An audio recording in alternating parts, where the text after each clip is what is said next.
iman edip salih amel yapanlara yerde gökte hüsnü kabul vazgeçilir.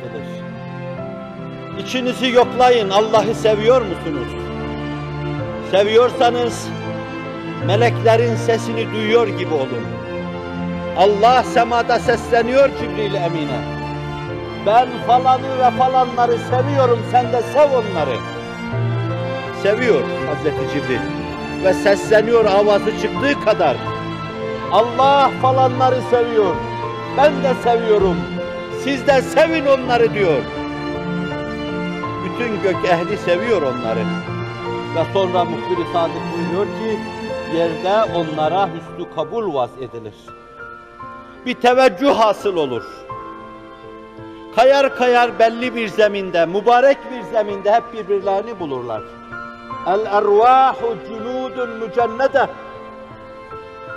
Bu belli çizginin ruhları kayar kayar belli bir zeminde birbirlerini bulurlar. Hüsnü kabul vaz edilmiş ruhlar.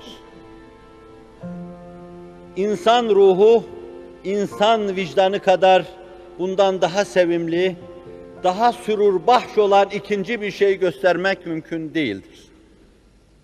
Zevki ruhani.